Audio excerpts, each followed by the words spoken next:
नमस्कार, welcome to my channel learn the rules. देखिए, हमने अपने इससे पहले वाले वीडियो में बताया था अर्न लीव के बारे में। अर्न लीव का क्रिएट करने का तरीका हम बता चुके थे।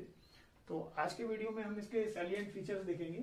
यानी आपको मालूम है, गवर्नमेंट में सर्विस में हमारी एक इवेंट दूसरे को इफेक्ट करती है, तो लीव पर क्या प्रभाव पड़ता है, यानी लीव कैसे, अर्न लीव कैसे इफेक्ट होती है किसी इवेंट से, या अर्न लीव मतलब इनके क्या इफेक्ट होते हैं। तो आप यहाँ देखेंगे सैलिएंट फीचर में मैंने लिखा है इफेक्ट ऑफ ऑब्लिक ऑन, यानी इफेक्ट ऑफ, ये सारी इवेंट हम लाएंगे जिसमें इफेक्ट ऑफ या ऑन होगा, वो हम आपको भी बताएंगे सिक्वेंशियली। और यहाँ पे थोड़ी सी बात यहाँ जान लेते हैं मैक्सिमम लिमिट के बारे में, क्योंकि वो थोड़ा सा प्रिलिमिनरी पार्ट है। पहले वीडियो में हमारा ये पार्ट बताना था मैक्सिमम लिमिट के लिए, वो टाइम ड्यूरेशन ज्यादा होने से हम नहीं बता पाए। तो पहले ये करेंगे, फिर हम इफेक्ट ऑन ऑफ पे जाएंगे। मैक्सिमम लिमिट एकुमुलेशन के बारे में अगर बात करेंगे तो अर्न लीव का एकुमुलेशन होता है हमारा 300 डेज मैक्सिमम।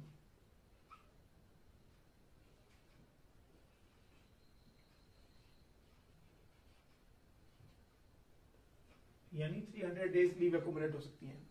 यदि हमारे सर्विस में हमने मैक्सिमम लीव दिखा दिया 300 और उसके बाद अगला 6 मंथली जब से क्रेडिट देते हैं, आपको मालूम है, तो 6 मंथली क्रेडिट देने पे अगर हमें देना होगा तो फिर हमें लिखा जाता है 300 प्लस 15, यानी 300 होगा, इसके बाद प्लस 15 करके ये कैलकुलेशन दिखाई जाती है।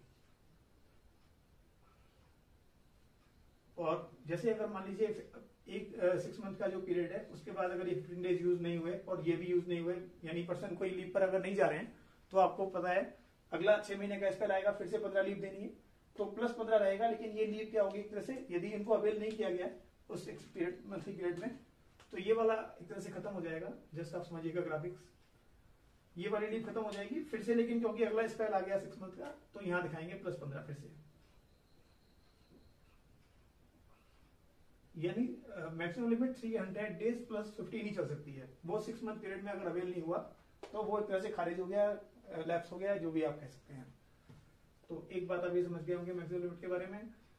फिर बात आती है अवेलिंग। मैक्सिमम लिमिट बात कर रहे हैं हम, एक्युमुलेशन पर बात कर चुके हैं। अवेलिंग इन वन स्पेल, यानी अर्न लीव एक स्पेल में कितनी मैक्सिमम ले सकते हैं, तो ये आता है हमारा 180 डेज।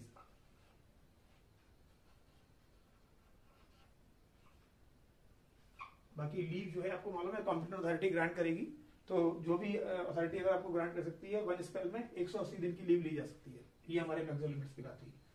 तो इतना ये काम जो था थोड़ा बेसिक था। अर्न लीव का क्रेडिट का तरीका और कैलकुलेशन बताई गई थी पहले वीडियो में। यदि आपको वो कनेक्ट नहीं हो रहा तो पुराना वीडियो आप पहला देख लीजिए। और इसके बाद हम जाते हैं फिर हमारे जो सैलिएंट फीचर या बहुत इंपॉर्टेंट चीजें हैं, जो कई मतलब आपस में एक दूसरे को अफेक्ट करने वाली इवेंट है, एक से दूसरी चीज इफेक्ट हो रही है, तो वो बहुत जानना जरूरी है।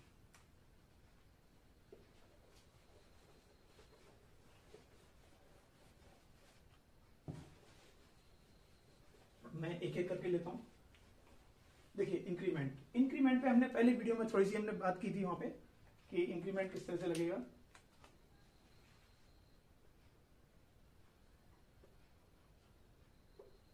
इंक्रीमेंट क्या होता है, लीव के दौरान यदि पर्सन कोई लीव पर है तो इंक्रीमेंट अर्न नहीं होता है।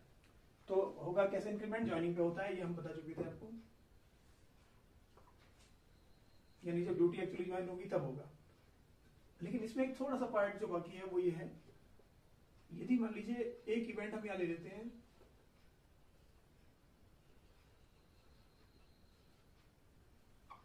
एक डेथ का इवेंट ले लेते हैं, थोड़ा सा समझना पड़ेगा, ट्रिकी सा है।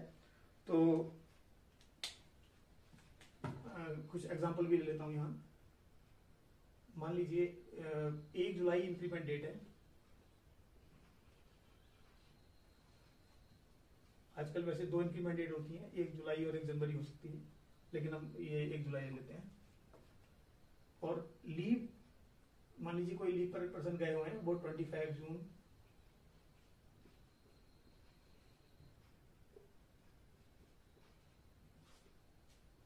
टू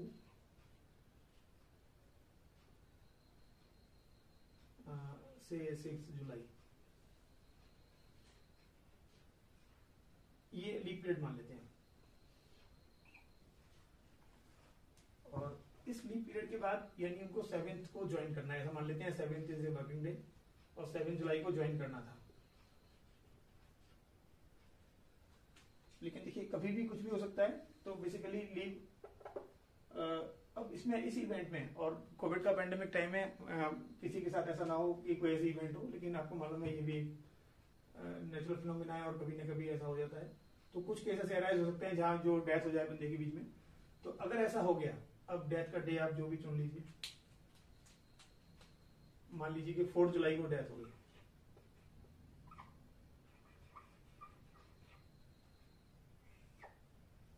ठीक है। तो 4 जुलाई को डेथ हो चुकी है।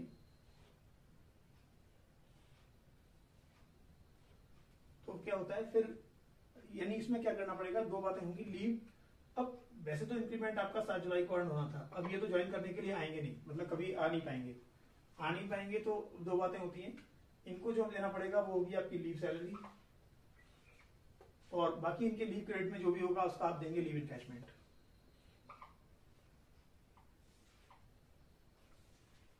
मैं शॉर्ट में ऐसे कुछ लिख देता हूँ, लीव इनकैशमेंट। तो यहां पर एक थोड़ा सा डिस्कशन है कंप्यूटर अथॉरिटी का, कि यदि कंप्यूटर अथॉरिटी चाहें तो क्या कर सकते हैं। क्योंकि देखिए जो लीव पीरियड था वो था हमारा 25 जून से 6 जुलाई तक लीव गए थे, लेकिन और 7 जुलाई को ज्वाइन करना था, तो ये हमारा रीरनिंग होना था। लेकिन 4 जुलाई अगर डेट थी, ये डे ऑफ डेथ है आपको मालूम है, तो क्या कर सकते हैं, क्योंकि इसके बाद ये ज्वाइन नहीं कर पा रहे हैं, तो जो लीव सैलरी मिलेगी,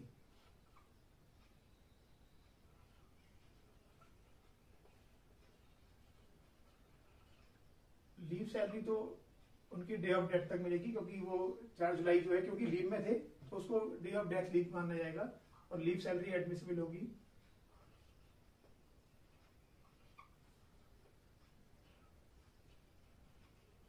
25 जून से लेके 4 जुलाई,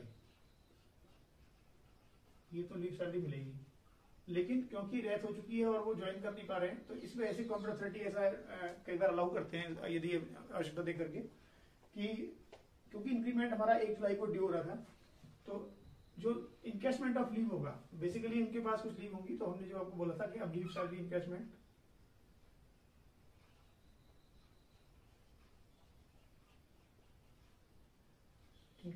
ऐसा लिखता हूं। तो ये जो लीव सैलरी इनकैशमेंट होगा, ये कंप्यूटर अथॉरिटी उनका इंक्रीमेंट को मानते हुए, यानी इंक्रीमेंट का मतलब इंक्रीज पे के साथ में, कि यदि वो होते तो नेचुरली ज्वाइन करके इंक्रीमेंट लगता। हर बार ऐसा होगा जरूरी नहीं है, यदि वो परिस्थितियां देख करके उनको लगे तो ऐसा हो सकता है कि वो इंक्रीज रेट से, उसको एक्स ग्रेशिया एक टर्म दिया जाता है, एक्स ग्रेशिया, यदि उनको लगता है कि देना चाहिए तो दे सकते हैं। तो लीव सैलरी इनकैशमेंट जो होगा वो बढ़े हुए रेट से होगा। तो यहां तक तो लीव सैलरी मिल जाएगी। लीव सैलरी जो मिलेगी वो तो हमारे इंक्रीमेंट से पहले वाले, यानी इंक्रीमेंट नहीं लगाया उससे पहले वाले रेट से मिलेगी, विदाउट इंक्रीमेंट, यानी इंक्रीज पे नहीं आएगी। यहाँ पे 4 जुलाई तक आपका लीव सैलरी रहेगा, और बाद में जो इनकैशमेंट होगा कैन बी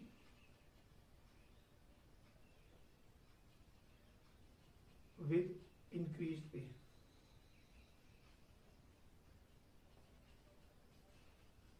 यानी आपका इंक्रीमेंट लगाने के बाद जो पे बनती है उस रेट से फिर आपका लीव सैलरी का इन्वेस्टमेंट किया जा सकता है, जो लीव थी उनका इन्वेस्टमेंट किया जा सकता है।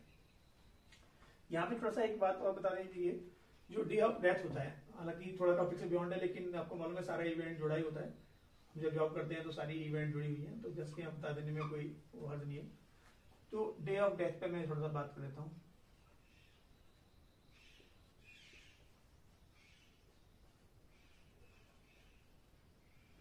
किसी एम्प्लॉय के केस में डे ऑफ डेथ को कैसे गवर्न करेंगे। डे ऑफ डेथ का जो तरीका होगा, यदि जॉब पर हैं, यानी वो ड्यूटी पर आ रहे हैं, इफ ऑन ड्यूटी, यदि ड्यूटी पर आ रहे थे, यानी डेली उन्होंने लीव पे नहीं थे और बंदा आ रहा था, और डेथ तो आपको मालूम है किसी भी आवर में हो सकती है, डेथ के लिए कोई डे में होगी, नाइट में होगी, आधी रात में होगी, कुछ भी कहना मुश्किल है। तो इसमें फिर थोड़ा सा समझना होगा। डे ऑफ डेथ अगर व्यक्ति ड्यूटी पे आ रहे हैं, लीव के पीरियड में नहीं वो चल रहे हैं, तो ये कहा जाता है इररेस्पेक्टिव ऑफ आवर, किस घंटे में डेथ हुई है, कब हुई है, irrespective of hour day of death will be treated as on duty, तो वो ड्यूटी माना जाएगा। If on duty it will be treated as duty.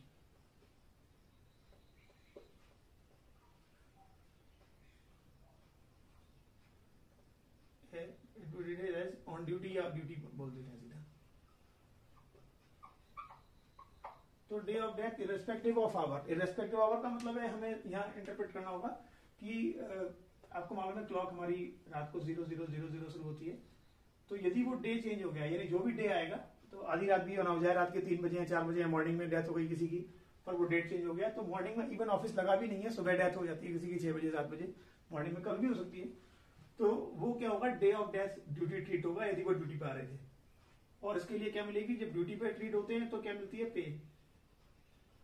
जब भी ड्यूटी पे हम होते हैं तो पे लेते हैं, जब हम जॉब कर रहे हैं ड्यूटी पे होते हैं तो पे लेते हैं, लीव में होते हैं तो लीव सैलरी लेते हैं। तो ऐसी स्थिति होगी तब हमारे पास पे मिलेगी हमको, और यदि वो किसी लीव पर चल रहे होंगे तो मिलेगी लीव सैलरी। लीव सैलरी का रेट अलग अलग हो सकता है, इसलिए अगर वो ईएल में होते हैं तो हमारी रेट वही मिल जाती है। अदरवाइज क्या होगा, अगर एचपीएल पे है, किसी अदर लीव पर है या यूएल पे है, तो उसके अकॉर्डिंगली देखना होगा क्या मिलेगा। तो डे ऑफ डेथ, और दूसरी इवेंट हम कहते हैं इफ ऑन लीव, मैं थोड़ा शॉर्ट में लिख देता हूँ।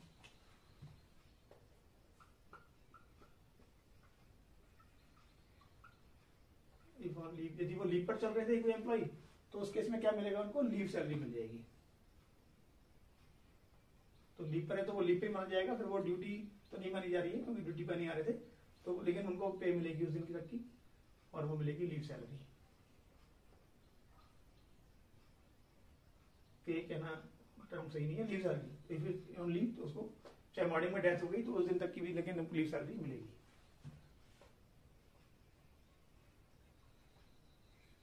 मैंने क्या देखा यहाँ पे, इंक्रीमेंट यानी इफेक्ट ऑफ लूंगा या ऑन, इफेक्ट ऑन लूंगा यहाँ पे, तो ये ऑन वाला केस हुआ। इफेक्ट ऑन इंक्रीमेंट, किस चीज का इफेक्ट, अर्न लीव का। अगर वो लीव में गए हुए थे तो लीव में आने के बाद क्या होगा, ये बेसिकली बता रही है। ईओएल पे जाते हैं, ये आपको मालूम है लीव विदाउट पे या एक्स्ट्रा ऑर्डिनरी लीव इसको कहते हैं।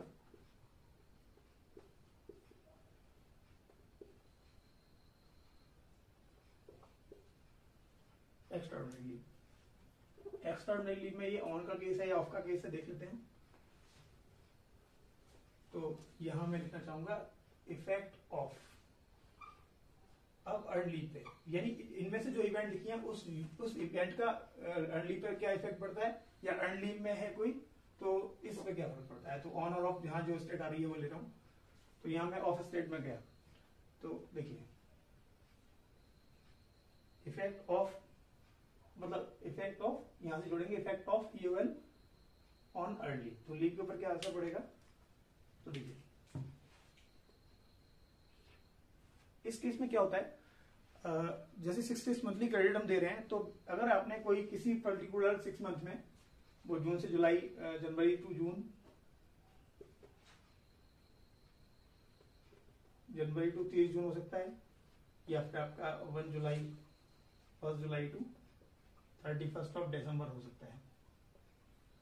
तो इस 6 मंथली पीरियड में जहां भी अगर ईओएल आया होगा, ईओएल का मतलब है लीव विदाउट पे या एक्स्ट्राऑर्डिनरी लीव बोलेंगे इसको, इसमें लीव सैलरी नहीं मिलती एक्चुअली।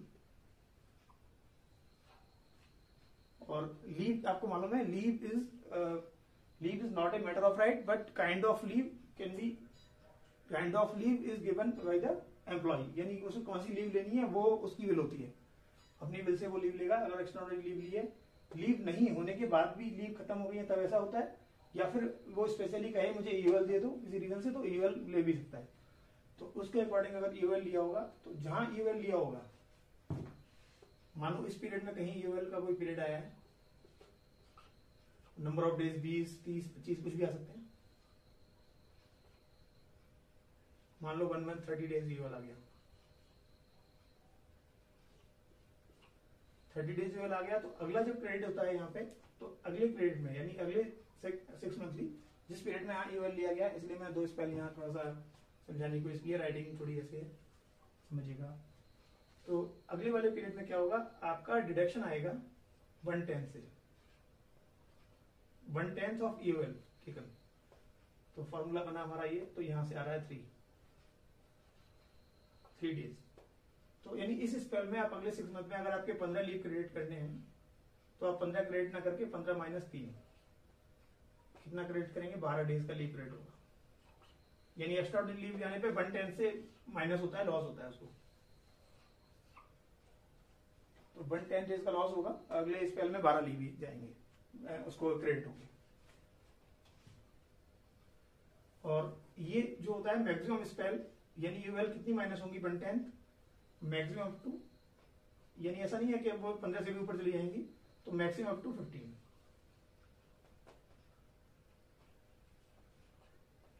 यानी बस ये है कि नेगेटिव में नहीं ले जाते हैं, बस मैक्सिमम जितना भी होगा तो ये कर देंगे। और 15 होने का मतलब है यहाँ 150 लीव ली गई हो तकरीबन। देखिए 150 करेंगे तब 110 जाके 15 होगा। तो ये मैक्सिमम लिमिट जो होती है, जो माइनस करने वाली, जो आप यहाँ ये माइनस देख रहे हैं, ये मैक्सिमम अप टू 15 डेज।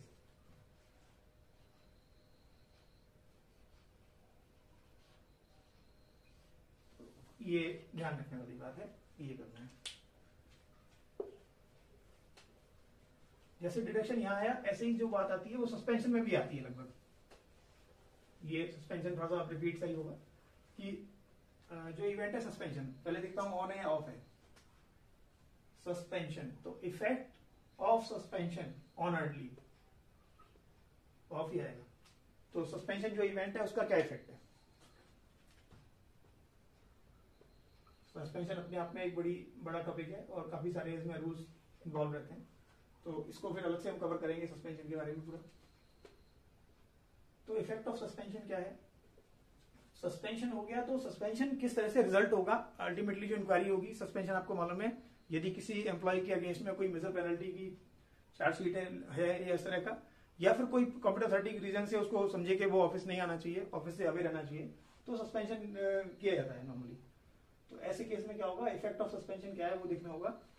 तो सस्पेंशन को एक तरह से ड्यूटी तो नहीं माना जा रहा है, उसको ड्यूटी नहीं मान रहे हैं, तो हालांकि वो एम्प्लॉय बना रहेगा कंटिन्यूली, मतलब employer employee relation is not broken, board split नहीं होता है, लेकिन फिर भी क्या करते हैं, लीव देने के दौरान वो ईयूएल की तरह से मानते हैं उसको। तो सस्पेंशन को लगभग ईयूएल की तरह मानते हुए क्रेडिट देने में, जो मैंने अभी यहाँ टेबल दिखाया था वैसे ही।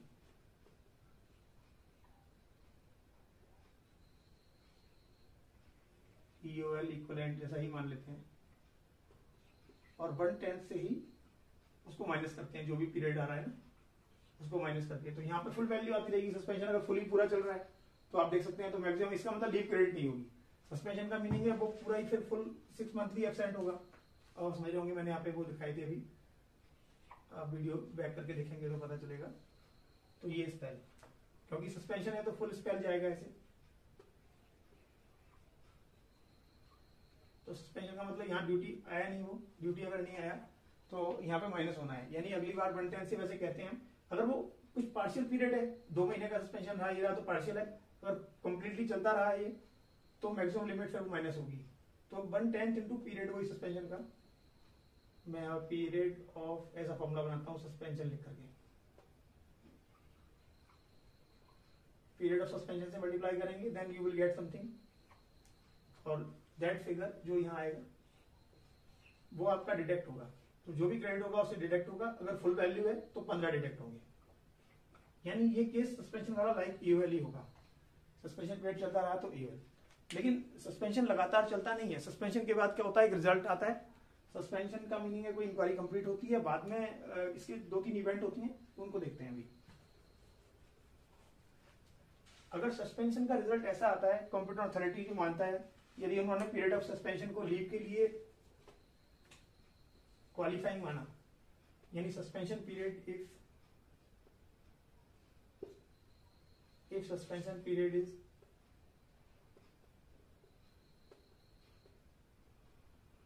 यानी period spent on suspension is counted for leave, है ना, ऐसा मान लेते हैं, इज वैलिड या काउंटेड, ऐसा कोई लिख देता हूं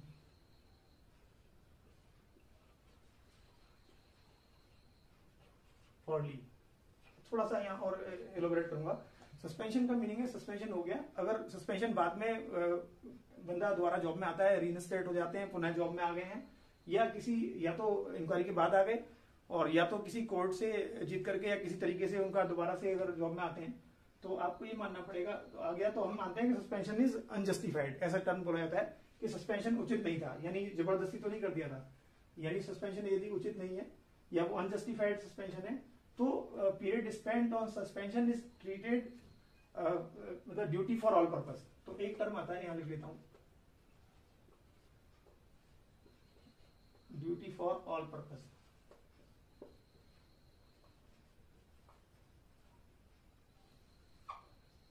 ड्यूटी फॉर ऑल पर्पस में तो सारी चीजें आ जाती हैं। देखिए बहुत सारी इवेंट है, लीव जब ड्यूटी करेंगे तो लीव मिलेगी, ड्यूटी करेंगे तो इंक्रीमेंट मिलेगा, पे एंड अलाउंसेस हमारे मिलेंगे, और आपकी जो आप ड्यूटी करेंगे तो वो क्वालिफाइंग सर्विस भी है फॉर पेंशन। तो बेसिकली 3-4 बातें हैं, इंक्रीमेंट, पे and allowances, increment, leave and pension. तो ड्यूटी फॉर ऑल पर्पस का मतलब है सब कुछ हो गया, यानी वो पूरी तरह से ड्यूटी में माना गया। जैसे कि आप सस्पेंशन पे नहीं थे, आपका सस्पेंशन कर दिया गया था, बट आपका ड्यूटी फॉर ऑल पर्पस है, तो माना जाएगा like suspension period will be treated as period spent on duty. तो स्पेंट ऑन ड्यूटी का मीनिंग है ड्यूटी पे स्पेंड किए के पीरियड की तरह मानो, तो लीव वगैरह के लिए पूरा काउंट होगा। फिर वो जो आपने माइनस दिखाया था, यानी आपकी सस्पेंशन के इफेक्ट में आपने जो किया था, उसको लीव अकाउंट को सुटेबली अमेंड करना होगा, यानी हमको फिर से क्रेडिट देके उसको ऐसे मानेंगे ड्यूटी पे था वैसे लीव चलेंगी, और लीव रिकास्ट होगी, दोबारा से सर्विस बुक एंट्री करके शीट जनरेट करेंगे। और साथ ही साथ सस्पेंशन में ऐसा हो सकता है, सस्पेंशन में ड्यूटी फॉर ऑल पर्पस भी हो सकता है, सस्पेंशन में किसी पर्टिकुलर पर्पस के लिए भी काउंट की जा सकती है, यानी सस्पेंशन के बाद जो पीरियड ऑफ सस्पेंशन है वो पर्टिकुलर लीव के लिए काउंट हो सकता है, इंक्रीमेंट के लिए हो सकता है, क्वालिफाइंग सर्विस हो सकता है। तो अगर वो लीव के लिए काउंट हो गया, यानी ड्यूटी फॉर ऑल पर्पस हो, या तो ये वाला हो, या वो लीव के लिए काउंट हो गया हो, तो लीव अकाउंट सुटेबली अमेंड होगा, लीव को ठीक करके करना होगा, लीव अकाउंट अगेन से बनाना पड़ेगा, जैसे कि उन्हें ड्यूटी स्पेंड की है। लेकिन यदि सस्पेंशन पीरियड का रिजल्ट ऐसा आता है कि लीव के लिए नहीं आया, ओनली क्वालिफाइंग फॉर पेंशन आ गया, ये कॉम्पिटेंट अथॉरिटी एक ऑर्डर पास करते हैं, उस ऑर्डर में लिखा जाता है कि किसके लिए माना जाएगा, सस्पेंशन पीरियड कैसे रेगुलेट करेंगे। तो ओनली क्वालिफाइंग फॉर पेंशन है, अगर ये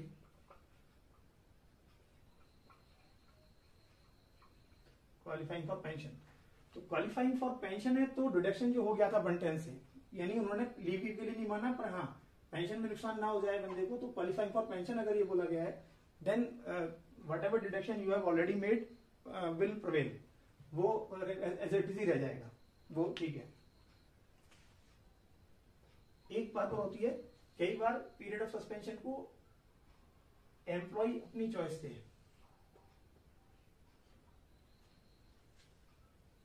वो कहता है यदि ईओएल में कन्वर्ट कर दो उसको,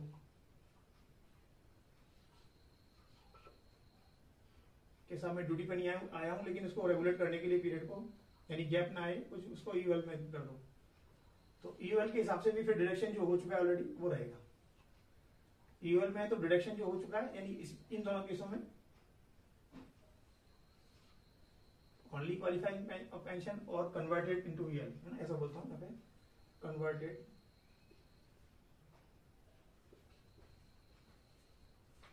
converted into EOL.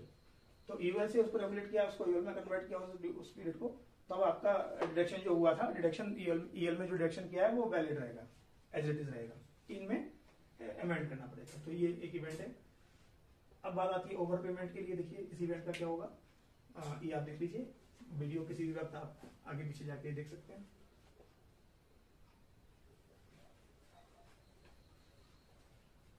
Over payment की सिचुएशन क्या है? ओवर पेमेंट की सिचुएशन ये है क्योंकि आप एडवांस क्रेडिट करते हैं लीव, आपने पर्टिकुलर ईयर, जैसे अभी हम मान लेते हैं 1 जनवरी को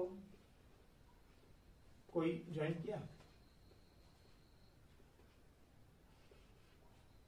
या 31 दिसंबर में ज्वाइन कर लिया, या एक आध दो दिन पहले, तो आपको मालूम है पार्शियल मंथ का क्रेडिट देते नहीं है। मान लीजिए कोई किसी ने 26 दिसंबर को ज्वाइन कर लिया, दिसंबर 2020, तो 1 जनवरी से लीव देंगे, उस मंथ को छोड़ देंगे, इग्नोर करेंगे। तो 1 जनवरी से लेकर के हमारा 30 जून के पीरियड में आपने यहाँ पे 15 डेज लीव दे दिया।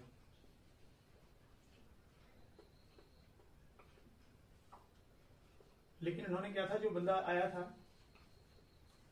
तो जो भी ही और सी जॉब में आए थे, तो इन्होंने क्या करेंगे, इन्होंने एक इंटरव्यू और भी दे रखा था कहीं पे, यहाँ सेलेक्ट हो गए, ज्वाइन किया, ऑफर गई, मेडिकल करा करके आ चुके हैं, लेकिन जैसे क्या होगा, अब आपको मालूम है उससे हायर कोई पोस्ट का इंटरव्यू दे रखा हो, या वो उनके घर के नजदीक हो, ये दूर नौकरी लग गई है और घर के आसपास ही उनके नेबरिंग सिटी में कहीं जॉब लग गया, तो नेचुरली वो छोड़ देते हैं। तो 2-4 महीने के बाद आपने 15 लीव दे दी थी, और मान लीजिए कि मार्च या अप्रैल तक ही उन्होंने लीव पूरी ले ली, या बीच में वो घर चले गए और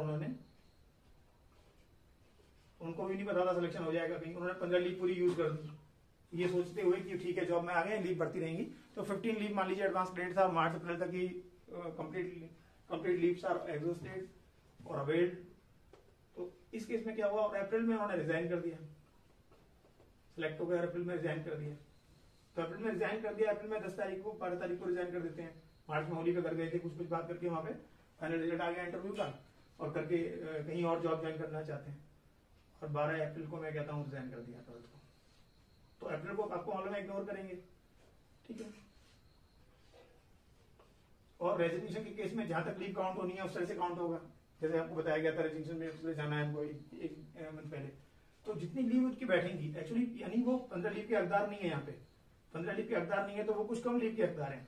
तो और वो 15 लीव अवेल कर चुके हैं, और लीव पे जाने का मतलब है आपने फुल सैलरी उनकी दे चुके हैं, तो फुल सैलरी दे चुके हैं, और वो लीव मान लीजिए उनकी 10 ही बैठ रही है, या मैं कहता हूँ कि अप्रैल का 3 महीने या 2 महीने जितनी बैठती हैं, तो वो काउंट करके आपकी जो लीव एक्स्ट्रा दे चुके हैं, तो वो leave salary will be recovered. तो ओवर पेमेंट का मीनिंग ये होता है। तो एक्सेस पेड बोल दीजिए यहाँ पे, excess paid leave salary will be recovered. Excess paid salary को रिकवर करना पड़ेगा, ये ओवर पेमेंट का केस है। एक केस और लेंगे, फिर ये चैप्टर ईएल का खत्म हो जाएगा। मतलब ईएल का बेसिक हमने कैलकुलेशन कर ली, कैसे देते हैं वो हमने देख लिया, फिर उसके इफेक्ट हमने और सर्विस इवेंट में क्या इफेक्ट है वो देख लिए हैं। बाकी आपको मालूम है सारी चीजें इंटरकनेक्टेड हैं, आगे भी कोई बात ऐसी निकल के आएंगी जो लीव को अफेक्ट करती हो, तो ये कोशिश की गई है पूरा करने के लिए, लेकिन फिर भी आएंगी। तो आप कंटिन्यू चैनल को देखते रहिए, चैनल को सब्सक्राइब करें, वीडियोस को लाइक कर दें, और आगे लोगों को फायदा हो इसके लिए आप इसको शेयर भी करें, जिससे कि आगे भी फायदा होगा लोगों को। तो जो भी जिनको नीड है इस तरह की, या वो जानना चाहते हैं रूल्स रेगुलेशन, तो उनको वो फायदा हो जाएगा। एक बात कर लेता हूँ अनअवेल्ड जॉइनिंग टाइम पे। अनअवेल्ड जॉइनिंग टाइम का मीनिंग है, देखिए अलग अलग डिस्टेंस के हिसाब से जॉइनिंग टाइम होता है। Maximum joining time can be 15 days, ये किलोमीटर के ऊपर होता है, वो सारे हम धीरे धीरे कवर करेंगे। तो 15 डेज का मैक्सिमम लिमिट होती है। अनअवेल्ड जॉइनिंग टाइम मैक्स 15 यानी 15 डेज। तो एक शर्त यहाँ होती है कि थोड़ा सा इसका फायदा होता है। अनअवेल्ड जॉइनिंग टाइम का मीनिंग है अगर आपने जल्दी ज्वाइन कर लिया, मैं मान लेता हूँ कि हमारा केस ऐसा है इसमें कि 15 दिन का ज्वाइनिंग टाइम मिला है, ये 3 स्लैब हो सकती है, 12 दिन भी हो सकता है, मैक्सिमम ये होता है 12 डेज भी हो सकते हैं, 10 डेज भी हो सकते हैं। तो अनअवेल्ड ज्वाइनिंग टाइम का मीनिंग है ज्वाइनिंग के लिए आपको जो भी टाइम मिला होगा, इनमें से कुछ भी हो सकता है, फिलहाल मैं ये केस लेके होता हूँ। तो और किसी व्यक्ति ने मान लीजिए 3 दिन का ज्वाइनिंग टाइम अवेल किया, यानी फ्राइडे रिलीव हुए, तो जैसे रिलीव होते हैं ज्वाइनिंग टाइम शुरू हो जाता है। Even it can be Saturday Sunday, पर वो चालू हो जाएगा। तो सैटरडे संडे के बाद मंडे ज्वाइन कर लिया तो 2 दिन का अवेल हुआ, पर या फिर उन्होंने मंडे नहीं ज्वाइन कर पाए, ट्यूसडे ज्वाइन किया, क्योंकि लोगों का कई बार बार से भी लिंक होता है, इमोशनल भावनाएं होती हैं कि मंगलवार के दिन ज्वाइन करेंगे, कुछ लोग होते हैं वेडनेसडे ज्वाइन करेंगे। तो ये डिपेंड करता है, या कोई कंपेलिंग रीजन हो सकते हैं। तो अनअवेल्ड ज्वाइनिंग टाइम जो होता है वो हमारा ईयर में क्रिएट हो सकता है। पहले देखता हूँ ऑन है या ऑफ है स्टेट। इफेक्ट ऑन ही आएगा, इफेक्ट ऑफ ही आएगा। Effect of unavailed joining time on year. तो देखिए, तो अनअवेल्ड का क्या इफेक्ट आया वो देख लेंगे। Unavailed joining time can be credited into year. थोड़ा सा कैन बी क्यों लिख रहा हूं, आपको कंफ्यूजन यहाँ आ रहा होगा, अभी इसकी शर्त है क्योंकि, तो फिलहाल कैन लिखता हूं।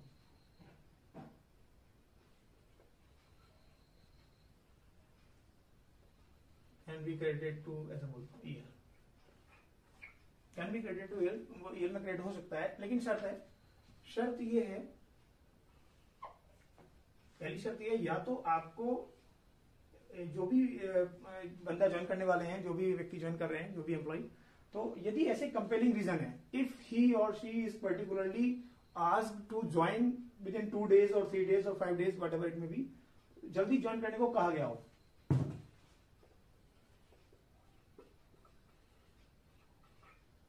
asked to join early,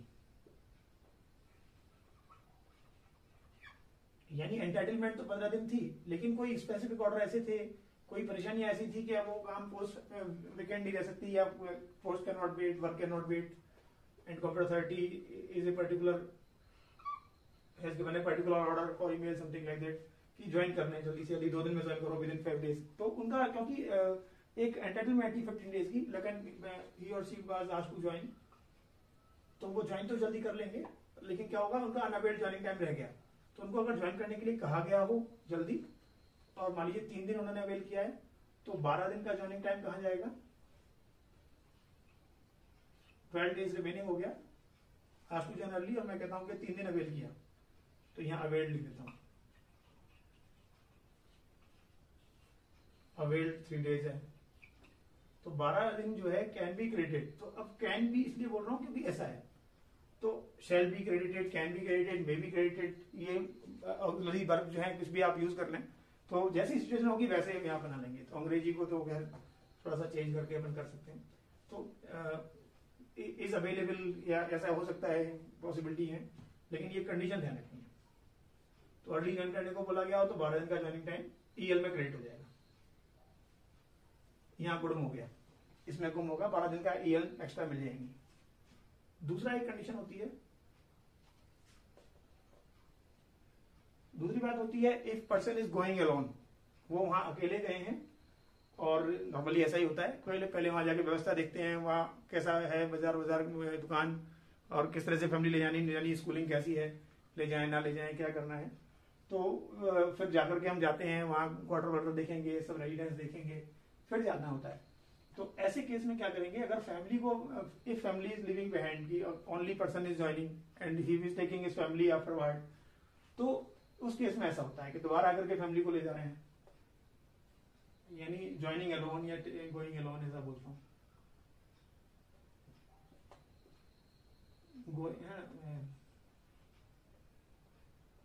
going alone कर देते हैं।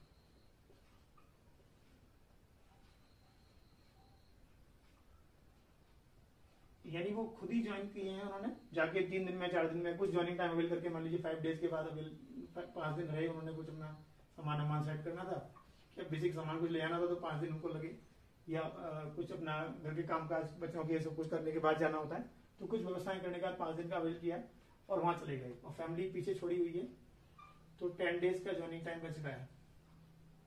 तो 10 days joining time will be credited to this earn leave account, तो यहाँ चला जाएगा। और उसके बाद ये, लेकिन फिर फर्दर एक शर्त हो रहा है, फैमिली एक तो अकेले जाने चाहिए, फैमिली बाद में ले जा रहे हो, लेकिन फैमिली जब ले जा रहे हो वो विद इन टीए रूल्स। तो एक बात और आती है कि with in permissible limit under TA rule.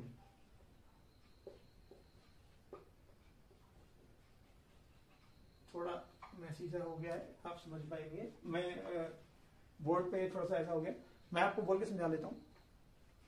तो बेसिकली फैमिली वो अलोन ज्वाइन करनी चाहिए, और फैमिली को बाद में लेके जा रहे हैं, लेकिन फैमिली शिफ्ट की जा रही है, यानी आपको मालूम है ट्रैवलिंग अलाउंस और ट्रांसफर, टीए ऑन ट्रांसफर मिलता है। तो उस केस में फैमिली पीछे जोड़ी गई है, लेकिन फैमिली को विद इन टीए, जो टीए रूल के अंदर परमिसिबल लिमिट्स हैं, जो टाइम लिमिट्स हैं, उसके अंदर अगर फैमिली वापस चली जाती है तब ये शर्त लागू होगी। तो ज्वाइनिंग टाइम में हमारा बढ़ोतरी हो सकती है, अनअवेल्ड ज्वाइनिंग टाइम का इजाफा मतलब ईयर में मिल जाता है हमको अनअवेल्ड वाले पीरियड का, पर कंडीशन ये है ड्यूटी पे ज्वाइन करना मजबूरी हो, जल्दी ज्वाइन करना हो, या फिर ये सिचुएशन हो जाए फैमिली वाली। तो मुझे लगता है कि आज की वीडियो में काफी सैलिएंट फीचर्स आपको मिले होंगे, और बढ़िया ये चीजें हैं, नॉर्मली हम इग्नोर कर लेते हैं या नहीं ध्यान दे पाते, तो इसका फायदा हुआ होगा। तो बस यही कहूंगा, सब्सक्राइब करें चैनल को, वीडियोस को लाइक करें, शेयर करें। Thank you, thanks for watching.